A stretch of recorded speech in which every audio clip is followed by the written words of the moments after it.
आज 30 मई 2025 भारत के सर्वोच्च न्यायालय में एक ऐतिहासिक दिन है। 3 नए न्यायाधीशों न्यायमूर्ति नीले विपिन चंद्र आचार्य, न्यायमूर्ति विजय बिश्नोई और न्यायमूर्ति अतुल तेंदुलकर ने सुप्रीम कोर्ट के न्यायाधीश के रूप में शपथ ग्रहण की। भारत के मुख्य न्यायाधीश CJI BR गवई ने सुप्रीम कोर्ट परिसर में आयोजित इस एक समारोह में इन 3 को शपथ दिलाई। यह क्षण न केवल भारतीय न्यायपालिका के लिए बल्कि पूरे देश के लिए गर्व का पल है, क्योंकि ये नियुक्तियां सुप्रीम कोर्ट की पूरी क्षमता को फिर से हासिल करने में मदद करती हैं। सुप्रीम कोर्ट में स्वीकृत 34 न्यायाधीशों की संख्या अब पूरी हो चुकी है, जो न्याय वितरण प्रणाली को और भी ज़्यादा मजबूत करती है। सुप्रीम कोर्ट कॉलेजियम की सिफारिश। इन तीनों न्यायाधीशों की नियुक्ति सुप्रीम कोर्ट कॉलेजियम की सिफारिश पर आधारित है, जिनकी अध्यक्षता CJI BR गवई करते हैं। कॉलेजियम में अन्य वरिष्ठ न्यायाधीश justice Suryakant, justice Vikram Nath, justice JK Maheshwari और जस्टिस BV नागरत्ना शामिल हैं।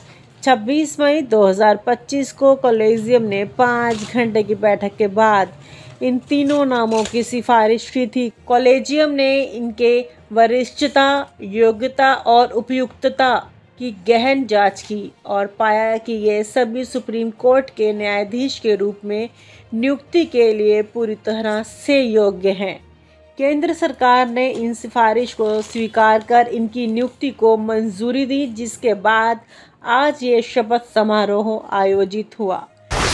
न्यायमूर्ति नीले विपिन चंद्र आचार्य की पृष्ठभूमि। न्यायमूर्ति नीले विपिन चंद्र आचार्य का जन्म गुजरात में हुआ और उनकी मूल उच्च न्यायालय भी गुजरात हाई कोर्ट है। उन्होंने अपने करियर की शुरुआत एक वकील के रूप में की थी और अपनी कानूनी विशेषज्ञता के लिए जल्द ही पहचान बना ली। 2011 में उन्हें गुजरात हाई कोर्ट में अतिरिक्त न्यायाधीश नियुक्त किया गया और 2023 में वे स्थायी न्यायाधीश बने। उनकी निष्पक्षता और कानूनी दक्षता ने उन्हें कर्नाटक हाई कोर्ट की मुख्य न्यायाधीश के पद तक पहुंचाया। न्यायमूर्ति आचार्य ने संवैधानिक, आपराधिक और नागरिक मामलों में कई महत्वपूर्ण फैसले सुनाए हैं। उनकी नियुक्ति सुप्रीम कोर्ट में गुजरात की कानूनी परंपरा को मजबूत करती है। न्यायमूर्ति विजय बिश्नोई की पृष्ठभूमि। न्यायमूर्ति विजय बिश्नोई राजस्थान हाई कोर्ट में अपनी मूल पहचान रखते हैं। उन्होंने अपने करियर की शुरुआत राजस्थान में वकालत से की और जल्द ही अपनी तीक्ष्ण बुद्धि और कानूनी समझ के लिए जाने जाते हैं। 2023 में उन्हें राजस्थान हाई कोर्ट में अतिरिक्त न्यायाधीश नियुक्त किया गया और बाद में वे स्थायी न्यायाधीश बने। उनकी कुशलता ने उन्हें गुवाहाटी हाई कोर्ट के मुख्य न्यायाधीश के रूप में नियुक्ति दिलाई। न्यायमूर्ति बिश्नोई ने विशेष रूप से आपराधिक और संवैधानिक मामलों में अपनी गहरी समझ दिखाई। उनकी सुप्रीम कोर्ट में नियुक्ति पूर्वोत्तर भारत और राजस्थान की कानूनी परंपराओं का प्रतिनिधित्व करती है। न्यायमूर्ति अतुल शरचंद तेंदुलकर की पृष्ठभूमि। न्यायमूर्ति अतुल बॉम्बे हाई कोर्ट से सुप्रीम कोर्ट में पहुंचे।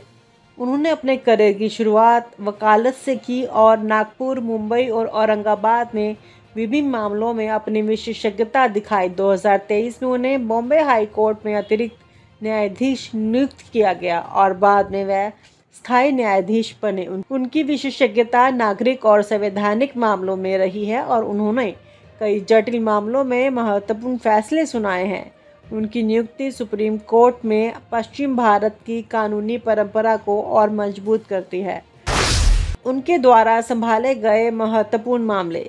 न्यायमूर्ति आचार्य ने गुजरात और कर्नाटक हाई कोर्ट में कई महत्वपूर्ण मामलों में फैसले सुनाए हैं। विशेष रूप से उन्होंने संवैधानिक मामलों जैसे मौलिक अधिकारों और प्रशासनिक विवादों में अपनी गहरी समझ दिखाई है। न्यायमूर्ति बिश्नोई ने गुवाहाटी हाई कोर्ट में आपराधिक मामलों, विशेष रूप से पूर्वोत्तर भारत में कानून व्यवस्था से जुड़े मामलों में महत्वपूर्ण योगदान दिया है। दूसरी ओर न्यायमूर्ति तेंदुलकर ने बॉम्बे हाई कोर्ट में नागरिक और वाणिज्य मामलों में अपनी विशेषता दिखाई है, जिसमें कॉर्पोरेट विवाद और संपत्ति से जुड़े मामले शामिल हैं। इन तीनों की विविध पृष्ठभूमि सुप्रीम कोर्ट को विभिन्न क्षेत्रों में मजबूती प्रदान करती है। सुप्रीम कोर्ट में उनकी भूमिका का महत्व। इन तीनों न्यायाधीशों की नियुक्ति सुप्रीम कोर्ट के लिए एक महत्वपूर्ण कदम है। सुप्रीम कोर्ट में हाल ही के वर्षों में लंबित मामलों की संख्या में वृद्धि हुई है और इन नए न्यायाधीशों की नियुक्ति से न्याय वितरण प्रणाली में तेजी आएगी। CJI B R. गवई के नेतृत्व में सुप्रीम कोर्ट पहले ही कई ऐतिहासिक फैसले सुना चुका है, जैसे कि अनुच्छेद 370 को निरस्त करने और चुनावी बॉन्ड योजना को समाप्त करने जैसे मामले। इन न्यायाधीशों की नियुक्ति से कोर्ट की कार्यक्षमता और बढ़ेगी, विशेष रूप से संवैधानिक और सामाजिक महत्व के मामले। कॉलेजियम प्रणाली और इसका महत्व। भारत में सुप्रीम कोर्ट और हाई कोर्ट के न्यायाधीशों की नियुक्ति कॉलेजियम प्रणाली के माध्यम से होती है, जो 1993 में सुप्रीम कोर्ट के फैसले से विकसित हुई है। ये प्रणाली मुख्य न्यायाधीश और 4 वरिष्ठतम न्यायाधीशों की एक समिति द्वारा संचालित होती है।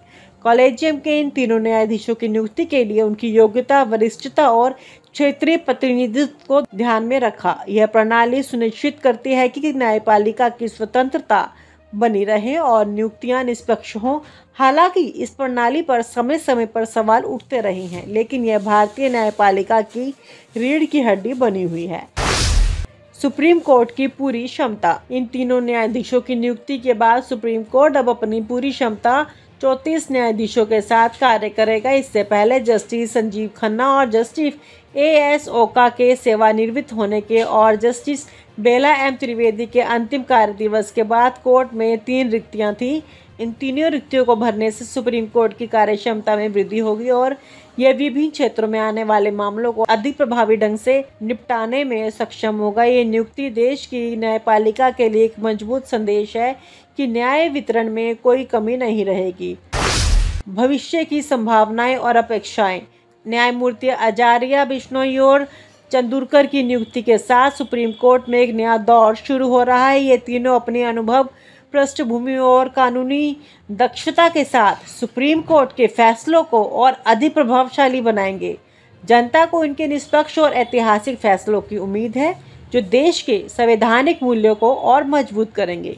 CJI B R. गवई के नेतृत्व में सुप्रीम कोर्ट पहले ही कई सुधारों और तकनीकी प्रगति की दिशा में काम कर रहा है, जैसे कि वर्चुअल सुनवाई और digital filing.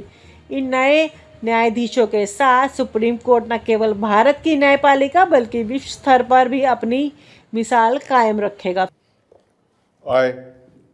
I, Nilay Vipin Chandra Anjaria, having been appointed a judge of the Supreme Court of India, having been appointed a judge of Supreme Court of India, do swear in the name of God do swear in the name of God that I will bear true faith and allegiance to the Constitution of India as by law established, that I will bear true faith and allegiance to the Constitution of India as by law established, that I will uphold the sovereignty and integrity of India, that I will uphold the sovereignty and integrity of India, that I will duly and faithfully and to the best of my ability, knowledge and judgment that I will duly and faithfully and to the best of my ability, knowledge and judgment, perform the duties of my office without fear or favor, affection or ill will, perform the duties of my office without fear or favor, affection or ill will, and that I will uphold the Constitution and the laws.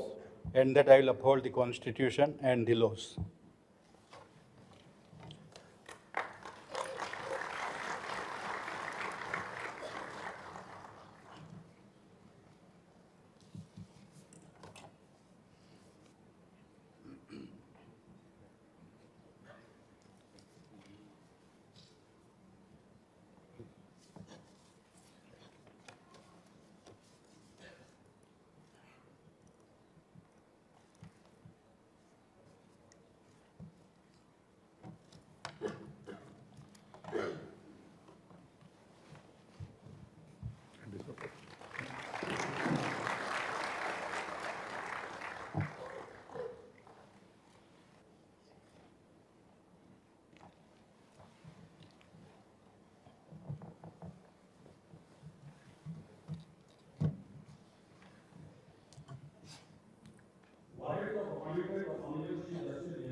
I, Dr. Murthy, President of India, do hereby appoint Chief Justice Vijay Vishnu, Chief Justice of the Guwahati High Court, to be a judge of the Supreme Court of India, with effect from the date he assumes charge of this office, given at Rashtrapati Bhavan, New Delhi, this 29th day of May, in the year 2025, 8th Jaisal 1947 Saka, in the 76th year of the Republic of India, signed President of India. May I now request Honorable Chief Justice Vijay Vishnu to take over.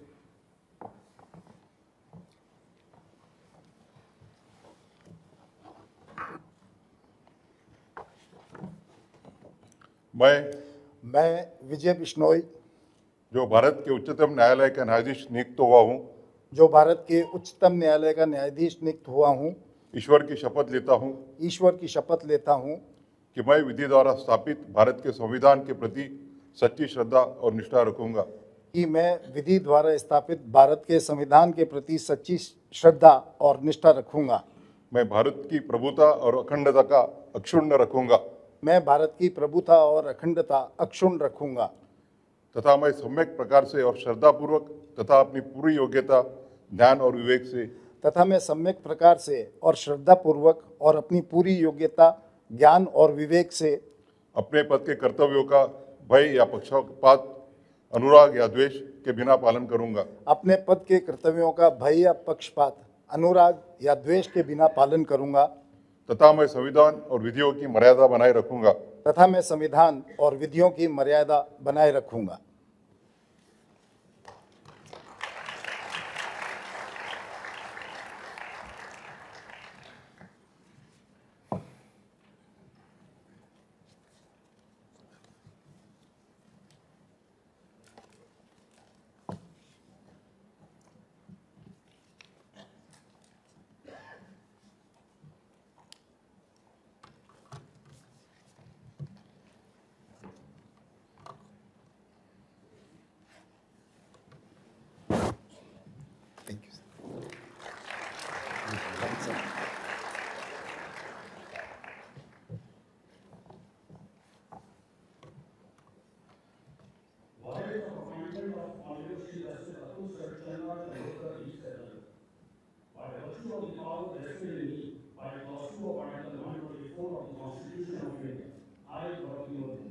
President of India, do hereby appoint Chief Justice Atul Sarat Chandra Tendulkar, Judge of the Bombay High Court, to be a judge of the Supreme Court of India, with effect from the date he assumes charge of the office, given at Rashtrapati Bhavan, New Delhi, this 29th day of May, in the year 2025, 8th Jaisal 1947 Saka, in the 76th year of the Republic of India, signed President of India.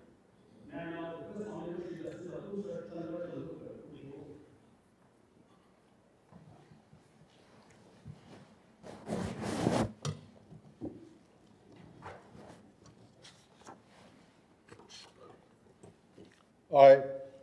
I, Atul Sharat Chandra Chandurkar, Having been appointed a judge of the Supreme Court of India, having been appointed a judge of the Supreme Court of India, do swear in the name of God do swear in the name of God that I will bear true faith and allegiance to the Constitution of India as law by established, that I will bear true faith and allegiance to the Constitution of India as by law established, that I will uphold the sovereignty and integrity of India, that I will uphold the sovereignty and integrity of India, that I will duly and faithfully and to the best of my ability, knowledge and judgment that I will duly and faithfully and to the best of my ability, knowledge and judgment perform the duties of my office without fear or favor, affection or ill will, perform the duties of my office without fear or favor, affection or ill will, and that I will uphold the Constitution and the laws. and that I will uphold the Constitution and the laws.